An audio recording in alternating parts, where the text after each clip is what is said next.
उस समय राहुल गांधी ने कपिल शर्मा को भी पीछे छोड़ दिया था। यहाँ पे तुम्हारे खेत से पैसे नहीं बन रहे हैं, वो देखो चांद है, उस पे मैं तुम्हें खेत दूंगा। अशोक गहलोत जी ने यहाँ पे कुंभकर्ण लिफ्ट योजना का पैसा दिया था, कुंभाराम लिफ्ट योजना का पैसा दिया था। ऐसी मशीन लगाऊंगा, इस साइड से आलू घुसेगा, उस साइड से सोना निकलेगा।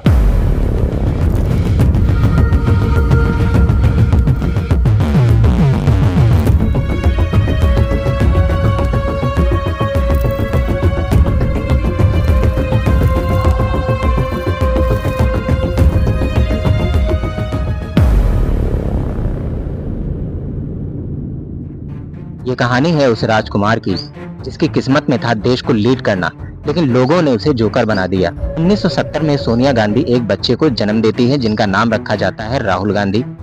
उस समय उनकी दादी इंदिरा गांधी जी इस देश की प्रधानमंत्री थी। उस समय तक उनका परिवार भारत की सबसे ताकतवर पॉलिटिकल फैमिली माना जाता था। दादी प्रधानमंत्री थी, पिता कांग्रेस के उभरते नेता, लेकिन इस पावर के साथ साथ उनके घर में हमेशा खतरा भी मंडराता रहता था। 1984 में जब राहुल महज 14 साल के थे, उनकी आंखों के सामने उनकी दादी इंदिरा गांधी की हत्या कर दी गई। ये सिर्फ उनके लिए नहीं बल्कि पूरे देश के लिए शौक था। फिर 7 साल बाद 1991 में जब राहुल 21 साल के थे, उनके पिता राजीव गांधी की भी हत्या हो गई। सोचिए, कोई भी आम बच्चा अगर अपने पिता या माँ को खो दे तो उसकी पूरी दुनिया ही बदल जाती है, लेकिन राहुल गांधी के लिए ये पर्सनल लॉस नहीं था बल्कि पॉलिटिकल भी था, क्योंकि पूरा देश देख रहा था कि अब इस परिवार की लीगेसी किसके कंधों पर जाएगी, क्योंकि ना ही अब जवाहरलाल नेहरू बचे थे, ना ही इंदिरा गांधी रही और ना ही राजीव गांधी। राहुल गांधी ने काफी साल विदेश में पढ़ाई की, सेंट स्टीफेंस से लेकर हार्वर्ड तक और फिर कैम्ब्रिज तक, लेकिन 2004 में मां सोनिया गांधी के कहने पर उन्होंने पहली बार चुनाव लड़ा। सीट थी अमेठी, जो उनका पारिवारिक गढ़ माना जाता था। राहुल गांधी ने 2,90,000 से ज्यादा वोटों से जीत दर्ज की। लोगों को लगा अब कांग्रेस को राजीव गांधी के बाद नया चेहरा मिल गया है, एक युवा नेता जो पार्टी को फिर से ताकत देगा। 2009 में ये उम्मीद और भी मजबूत हो गई जब कांग्रेस ने शानदार जीत दर्ज की। इस चुनाव में जीत का अंतर बढ़कर 3 लाख से भी ज्यादा हो गया। जनता ने उन नेताओं को भी बाहर का रास्ता दिखा दिया है जो उसे हल्के में ले रहे थे। उसने पूरे विश्वास के साथ मनमोहन सिंह के हाथ में देश की कमान सौंप दी है। अब राहुल गांधी को यूथ आइकन कहा जाने लगा। विपक्षी पार्टियों को भी लगने लगा कि कांग्रेस पार्टी में सिर्फ राहुल गांधी ही बचा है जो इस लीगेसी को आगे लेकर जा सकता है। अगर कांग्रेस की यात्रा यहीं पर रोकनी है, कांग्रेस को खत्म करना है, कांग्रेस मुक्त देश बनाना है, तो लोगों की नजरों में राहुल गांधी को नीचे गिराना बहुत जरूरी है। इसलिए 2014 से पहले अन्ना हजारे का जोरदार अनशन शुरू हुआ। उसके बाद नरेंद्र मोदी की लहर शुरू हुई। न्यूज़पेपर में, न्यूज चैनल पर, हर जगह नरेंद्र मोदी के लंबे लंबे भाषण चलने लगे। लोगों को लगने लगा कि अब अच्छे दिन आने वाले हैं। ये लाइन इतनी पावरफुल थी कि लोगों को यकीन हो गया कि इससे पहले हमारे बुरे दिन चल रहे थे। उन्होंने बड़े बड़े वादे किए कि स्विस बैंक अकाउंट से नेताओं के पैसे भारत में लाएंगे, हर आम आदमी के खाते में 15-15 लाख रुपए आएंगे। एक गरीब आदमी को मुफ्त में 15-20 लाख रुपए यूं ही मिल जाएगा। कितने रुपये? 15 लाख रुपए अकाउंट में क्यों नहीं आ रहे? देखिए, ये जुमला है। हवाई चप्पल पहनने वाला भी हवाई जहाज में बैठ सकेगा। जो सामान्य व्यक्ति हवाई चप्पल पहन करके घूमता है वो मुझे हवाई जहाज में दिखना चाहिए। अब इस तरह के भाषण सुनकर किसी भी देश की जनता आकर्षित हो जाएगी। इसका नतीजा ये रहा कि इलेक्शन में कांग्रेस बुरी तरह हार गई। पार्टी सिर्फ 44 सीटों पर सिमट गई, जो कांग्रेस के इतिहास की सबसे बड़ी हार थी अभी तक की। लेकिन विपक्षी पार्टियां अभी भी शांत बैठने वाली नहीं थी, क्योंकि अभी बीच का सबसे बड़ा रोड़ा राहुल गांधी को गिराना तो बाकी ही था। इस हार के बाद राहुल गांधी सबसे बड़े निशाने पर आ गए। टीवी चैनल्स पर उनका मजाक उड़ाया जाने लगा, सोशल मीडिया पर उनके मीम्स बनने लगे। लोग उन्हें सीरियसली लेने के बजाय एंटरटेनमेंट समझने लगे। उनके भाषणों के बीच बीच से क्लिप काटकर वीडियोस बनाए जाने लगे, वायरल किए जाने लगे। प्रधानमंत्री अपनी आंख मेरे आंख में नहीं डाल सकते। सच्चाई है, मैं पप्पू हूँ। सबसे ज्यादा तो आलू से सोना बनाने वाली बात उनकी वायरल हुई। ऐसी मशीन लगाऊंगा, इस साइड से आलू घुसेगा, उस साइड से सोना निकलेगा। कई सालों बाद जब उस वीडियो की लोगों को सच्चाई पता चली, तब तक तो वो दुनिया की नजरों में पप्पू बन चुके थे। आलू के किसानों को कहा, ऐसी मशीन लगाऊंगा, इस साइड से आलू घुसेगा, उस साइड से सोना निकलेगा। इतना पैसा बनेगा, आपको पता नहीं होगा क्या करना है पैसे का। मेरे शब्द नहीं है, नरेंद्र मोदी जी के शब्द हैं। आलू के लिए क्लस्टर बनाने का बीड़ा हमने उठाया है। जिसका मन करता है आलू से सोना बनाना, आलू से सोना बनाते हैं, आलू से सोना बनाना। बहुत सारे टंग ट्विस्टर भी हुए, जिस वजह से भी उनका मजाक बना। लोग YouTube पर सर्च करने लगे, Rahul Gandhi comedy videos, Rahul Gandhi funny memes, Rahul Gandhi funny speeches. उस समय राहुल गांधी ने कपिल शर्मा को भी पीछे छोड़ दिया था। सोचिए, जिस इंसान के परिवार ने दशकों तक देश चलाया, उसी को लोग अब पप्पू कहकर चिढ़ाने लगे। तो इस तरह 2014 के बाद लगातार 5 सालों तक राहुल गांधी के ऐसे ही फनी वीडियोस वायरल होते रहे और लोगों ने इनको बिल्कुल हल्के में लेना शुरू कर दिया। लोग उन्हें सिर्फ जोकर समझने लगे। 2019 आते आते लोगों के दिमाग में ये बैठ गया कि मोदी वर्सेस हु, अगर मोदी नहीं तो कौन, तुम्हारा पप्पू। जबकि इस देश में बहुत सारे नेता हैं, कोई भी प्रधानमंत्री बन सकता था, नरेंद्र मोदी भी तो कोई भी ही थे, लेकिन लोगों की जुबान और दिमाग पर सिर्फ मोदी की तुलना राहुल गांधी से ही की जाती थी और राहुल गांधी तो बन गए थे एक जोकर। लोगों के दिमाग में कोई तीसरा बंदा आ ही नहीं रहा था। कुछ ऐसी मार्केटिंग ही हो गई थी उस समय। जैसे आप कहीं पर मान लो मेहमान बन कर गए हो, ठीक है, और वो लोग आपसे पूछें आप चाय लोगे या कॉफी, तो आप चाय या कॉफी में से ही कोई ऑप्शन चुनोगे, आप लस्सी नहीं बोल दोगे। इसी तरह दुनिया के सामने सिर्फ राहुल और मोदी का ही ऑप्शन रखा गया और आपको उन्हीं दोनों में से चुनना था प्रधानमंत्री के रूप में, और आप एक जोकर को तो चुनेंगे नहीं, इसलिए नरेंद्र मोदी चुन लिए गए फिर से। ये एक मार्केटिंग स्ट्रेटजी होती है जो बहुत सारी कंपनियां यूज करती हैं, जैसे ओप्पो और वीवो मोबाइल फोन्स, इन दोनों के मालिक एक ही हैं।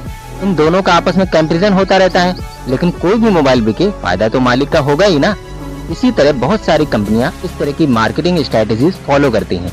तो इस तरह 2019 राहुल गांधी अपनी ही सीट पर बुरी तरह हार गए, लेकिन इसके बाद भी ऑडियंस ने हंसना बंद नहीं किया और राहुल गांधी की क्रेडिबिलिटी धराशायी हो गई। इतना सब कुछ होने के बाद कोई और होता तो हार मान लेता, लेकिन फिर उन्होंने देखा कि इन 10-12 सालों में देश में नफरत फैल रही है। हिंदू मुस्लिम जाति धर्म में लोग बंटने लगे हैं।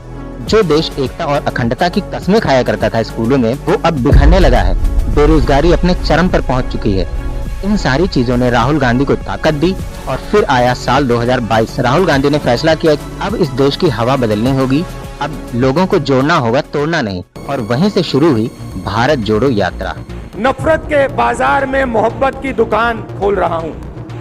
7 सितंबर 2022 को कन्याकुमारी से शुरुआत हुई। 145 दिन, लगभग 4000 किलोमीटर, 12 राज्य और 2 केंद्र शासित प्रदेश, रोजाना लगभग 25 किलोमीटर पैदल चले। 30 जनवरी 2023 श्रीनगर में तिरंगा फहराकर यात्रा का समापन हुआ। Rahul Gandhi-led Bharat Jodo Yatra has entered its last lap in Kashmir and is set to culminate tomorrow. Lal Chowk in Srinagar to mark the end of the foot march that began on the 7th of September. सफेद T shirt में धूप हो या बारिश, कभी पैरों में छाले तो कभी कड़कड़ाती ठंड, लेकिन राहुल गांधी रोज निकलते रहे। लोग पूछते थे स्वेटर क्यों नहीं पहनते आप? राहुल मुस्कुराकर कहते, मैं वही ठंड महसूस करना चाहता हूँ जो किसान और मजदूर झेलते हैं। इनको अभी तक समझ नहीं आ रही बात, ये सफेद टी शर्ट क्यों पहना है। मैं आपको बताता हूँ क्यों पहना। सुबह सुबह क्या हुआ, 3 गरीब बच्चे मेरे पास आ गए, फटी हुई शर्ट थी, हाथ लगाया, फोटो लेना चाहते थे। जैसे मैंने उनको पकड़ा, वो कांप रही थी कि जब तक मैं नहीं कांपूंगा मैं टी शर्ट पहनूंगा। यात्रा के दौरान राहुल गांधी सिर्फ भाषण नहीं दे रहे थे, वो लोगों से चलते चलते बातें कर रहे थे।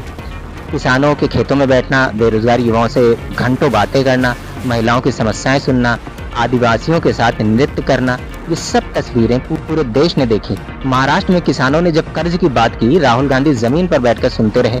कर्नाटक में युवाओं ने बेरोजगारी पर सवाल किया तो राहुल गांधी ने कहा, आपकी लड़ाई मेरी लड़ाई है। कश्मीर की बर्फबारी में जब उन्होंने तिरंगा फहराया, अपनी दादी और पिता का जिक्र किया, तो लोगों की आंखें भर आई। मैं जब 14 साल का था, स्कूल में था सुबह, और मेरी एक टीचर आई और उसने कहा, राहुल तुम्हें प्रिंसिपल बुला रहा है। और जब मैं प्रिंसिपल के ऑफिस पहुंचा, प्रिंसिपल ने कहा, राहुल तुम्हारे घर से फ़ोन कॉल है। मेरे पैर कांपे और मैंने जैसे फ़ोन अपने कान पे लगाया, मेरे माँ के साथ औरत काम करती है, वो चिल्ला रही, राहुल दादी को गोली मार दी। 6-7 साल बाद और फिर से टेलीफोन आया। पिता के एक दोस्त थे, उन्होंने मुझे फ़ोन किया और कहा, राहुल बुरी खबर है। मैंने उनसे कहा, मैं जानता हूँ, पापा मर गए। ये यात्रा सिर्फ कांग्रेस की नहीं रही, लाखों आम लोग जुड़ते गए। इकोनॉमिस्ट रघुराम राजन, एक्टिविस्ट मेधा पाटकर, योगेंद्र यादव जैसे लोग भी इस कारवां का हिस्सा बने। कुल मिलाकर 1.5 करोड़ से ज्यादा लोग इस आंदोलन से जुड़े। जब लोग असल में राहुल गांधी से मिले तब उन्हें पता चला कि जो कॉमेडी वीडियोस राहुल गांधी की वो लोग मोबाइल या टीवी पर देखते थे, उससे राहुल गांधी असल में बिल्कुल अलग हैं।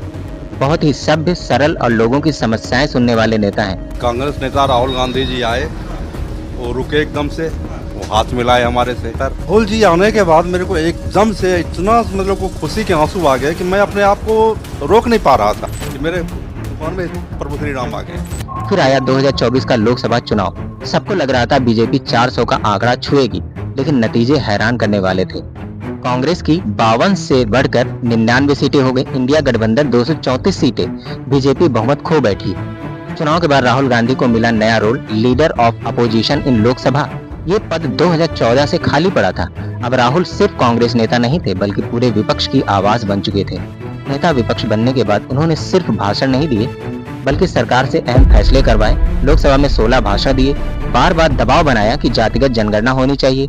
आपको अच्छा लगे ना लगे, जाति जनगणना इस हाउस में पास करके हम आपको दिखाएंगे।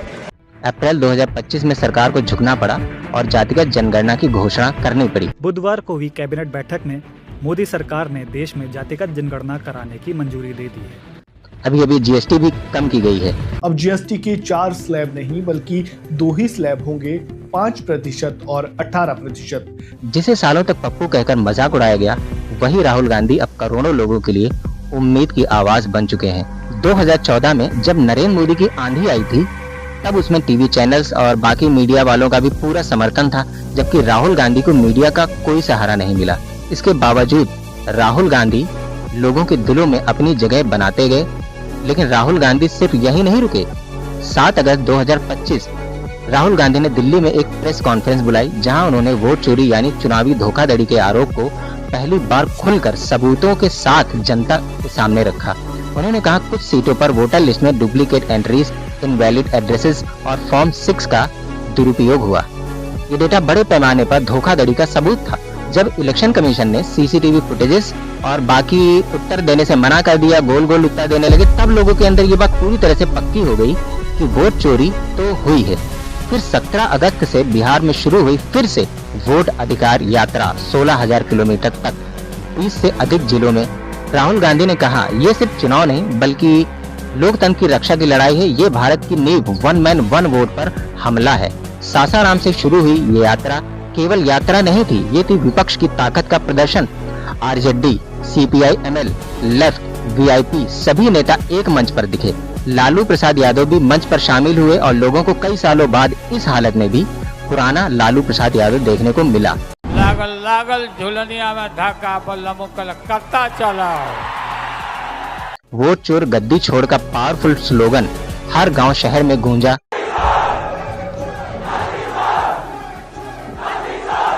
राहुल ने कहा, बिहार में एसआईआर यानी स्पेशल इंटेंसिव रिवीजन से 65 लाख वोटर हटा दिए गए। दलित, ओबीसी, मुस्लिम और गरीब वर्ग इससे सबसे ज्यादा प्रभावित हुए।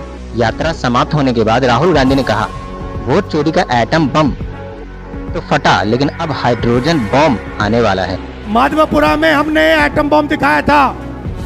बीजेपी के लोगों तैयार हो जाओ, हाइड्रोजन बम आ रहा है। तो दोस्तों, ये था राहुल गांधी का कमबैक। राहुल गांधी के सफर से हर एक युवा को सबक लेना चाहिए और सीखना चाहिए। अगर दिल में सच्चाई और लगातार आप अपने रास्ते पर चलते जाते हैं तो एक दिन आपको सफलता जरूर मिलती है। लेकिन अगर आपका रास्ता गलत है तो शुरू में भले ही आपको कामयाबी मिले, लेकिन एक दिन आप खाई में जरूर गिरेंगे। आज राहुल गांधी को पप्पू कहने की हिम्मत किसी में नहीं रही, और कुछ लोग तो हैं ही जो उन्हें हमेशा पप्पू कहते रहेंगे। लोग तो भगवान को भी अपशब्द कह देते हैं, उनका हम कुछ नहीं कर सकते। अगर आपको लगता है कि राहुल गांधी जल्द ही प्रधानमंत्री बन सकते हैं तो कमेंट करके जरूर बताएं, या फिर राहुल गांधी किसी दूसरे को प्रधानमंत्री बना देंगे, जैसे 2004 और 9 में मनमोहन सिंह जी को प्रधानमंत्री बना दिया गया था। मिलता हूं किसी नए जबरदस्त वीडियो के साथ, तब तक के लिए जय हिंद, वंदे मातरम।